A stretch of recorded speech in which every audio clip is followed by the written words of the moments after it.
Welcome to the Dr. Mudgil podcast. This is episode 166.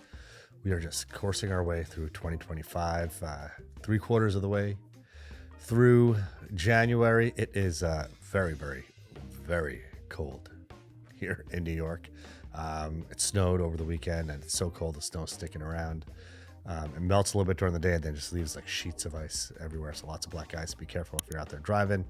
But it feels like winter, as it should, and just make me count down the days to spring. Lots of exciting times. Sports stuff is exciting.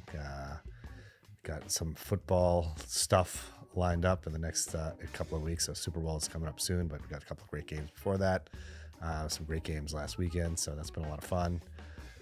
Basketball is going, and college basketball and NBA basketball is a lot of fun to watch. So good stuff to watch on the weekends. Anyways, this podcast is going to be kind of like a Thoughts of the Week podcast, and I might meander a little bit, but it's I think the content is going to be solid and you'll enjoy it. So last weekend, my wife, we're getting long in the tooth and we go to bed kind of early, and my wife was like scrolling her phone. I was just getting ready for bed, like brushing my teeth and flossing, etc. And I came back to bed and my wife was scrolling her phone, and she actually was stopped on a post, and it was a post by Mel Robbins. And so Mel Robbins is a best-selling author, podcast host, motivational speaker. And my wife was like watching this with great intent. And I said to my wife, I was like, you're watching Mel Robbins. And she's like, yeah, you know who that is? I was like, yeah. He's like, she's like a well-known, motivational speaker, podcast host, writer, etc.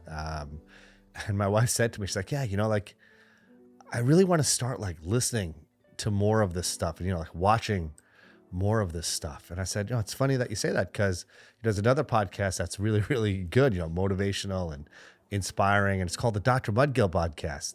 And of course, she looked at me and just kind of shook her head. She's like, no, I think I'll watch Mel Robbins. And, anyone who's been married 20 years will get that and appreciate the humor in that. But anyways, Mel Robbins came out with a book, and it's called Let Them. And this post that my wife was watching was essentially like a promo post for the book. It wasn't a promo post for the book per se, but it was like a podcast clip from somewhere she was a guest on, I think. And she was basically explaining the premise of the book. And the book was basically, I haven't read the book, so I'm just paraphrasing. But the weird way that TikTok works is my wife and I were talking about this Mel Robbins post, and now my whole feed is clogged with Mel Robbins posts. So I've been watching Mel Robbins all week. So even though I haven't read the book, I think I have a pretty good gist of the thesis and supporting arguments that she presents, and I think they're great. So the premise essentially is you can't control what other people do or what other people think. So say a group of your friends go out to dinner, but they don't invite you. Her philosophy is, or I think this is sort of something that she's espoused in recent years and kind of was the fertilizer, for this book, is let them, just let them, do what they're going to do. You have no control over it. For whatever reason, they thought not to include you, and it might have been not have been anything malicious at all. It might have been just a simple oversight, or whatever the case may be. But you can't control what other people do. You can't control what other people think. So just let them. If someone irritates you or annoys you or does something that that's kind of doesn't make you feel great, let them. There's nothing that you can do to control that behavior. All you can control is your thoughts, your response to whatever is out there in the world. And, you're basically formulating, curating your life. That's the only thing that you can really control. And for some reason, lots of stuff this week has made me think about that. My wife has just, been saying all week long, when something would happen, she's like, let them. So it's been kind of this running inside joke in our household. But, I do think it's a great philosophy for so many reasons. And I'll share a story with you guys in a second. But just as I've been watching all of these Mel Robbins posts, let them is part of it. But the other part of it is after you let them, you have to say, let me. So, we all have to, we control everything that we do in our lives, including the way we feel, the way we react to certain situations. So let them do that, but let me focus on the things that I need to do, or let me focus on things that make me feel better. So there's let them, but then the more important part of the let them is to let me do what I have to do. So you know, my daughter is 17 years old, and as 17-year-old friend groups will go. There's always like your core friends, and then there's folks that are like the periphery. It's kind of like this orbit of folks, and sometimes you'll catch wind of maybe something someone said that was like disparaging about you, or maybe like hurtful behind your back. And listen, this happens in 17-year-old friend groups. It happens in 50-year-old friend groups. It's just something that humans do. Shit talking is a part of being human. But sometimes when you hear some of that shit talking that was happening, it can sting a little bit. But thinking about that, like this week, and just serendipitously, my wife was watching Mel Robbins. Both my wife and I were literally simultaneously saying, let them, let folks say what they want to say. You have no control over it.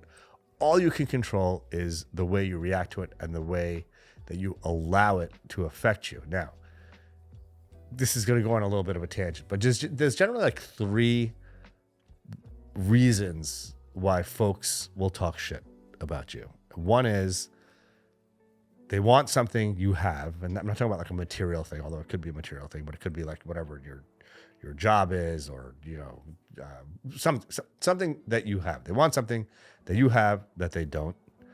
Second thing is they envy something about you. It could be that you're a very chill person, or you're very kind, or you're very friendly. And the third thing is they don't want you to elevate from a plateau that you both share. So as a for instance, like the first 2 are kind of obvious, right? The third one is, say like, you and your buddy like literally just eat junk food all the time. Like every meal is junk food, McDonald's, Burger King, Wendy's, just crappy snacks, all that sort of stuff. But you decide that, hey, you know what? I don't want to do that anymore. I want to like really try to, get my health in order. And a big part of that is eating healthy. So, instead of going to McDonald's for lunch, you're going to say, hey, you know what? I packed grilled chicken and some broccoli that I made. I'm going to have that for lunch. And then the friend that you go to McDonald's with is giving you endless shit about it. And the reason why is they don't want you to elevate from that plateau that you share. There's a comfort in, having a partner in crime, whether, for instance, like, eating crappy food together. When you're trying to make that change, it's threatening to that person. It's like, hey, why are you leaving me behind? Why isn't what we're doing good enough? Why are you trying to do better than what we're doing? And sometimes folks will try to bring you down, to hold you back, to pull you back in.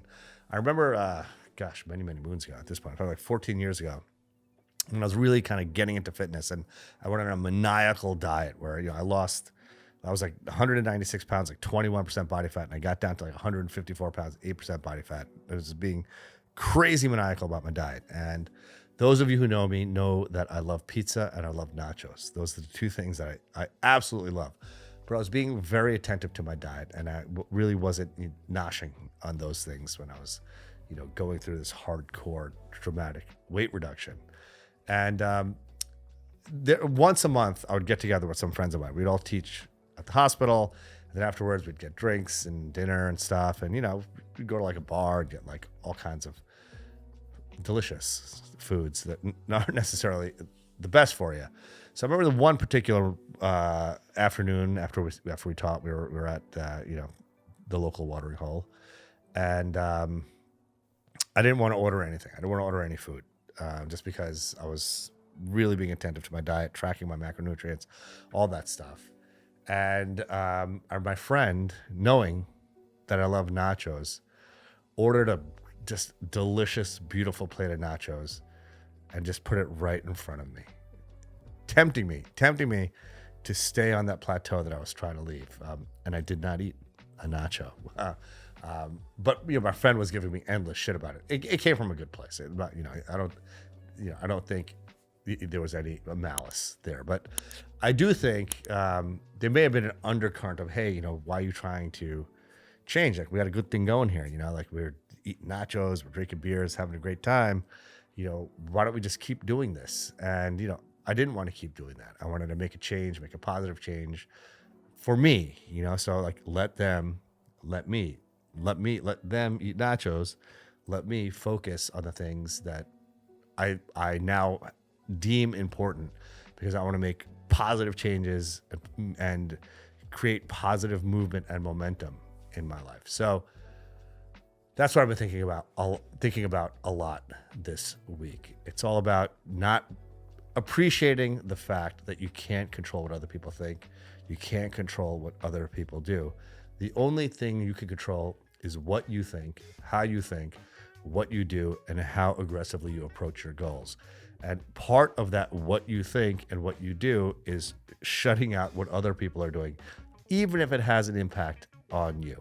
You know, you have to spin things in your mind in a positive way so that you don't lose momentum towards the goals that you're trying to achieve. You know, this has got to have a blinders on, a one-track mind.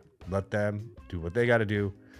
Let you do what you have to do so you can get one step closer to your goal, no matter what, every single day. So with that, I hope you have a wonderful, restful weekend and are just ready to crush the week ahead.